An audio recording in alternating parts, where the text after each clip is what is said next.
Thoan. Anh xuống về nhà thì nghỉ.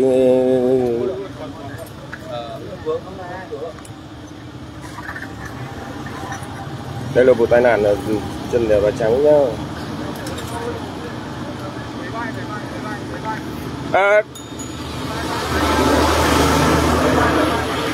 Ngả cái ghế bên đấy xuống.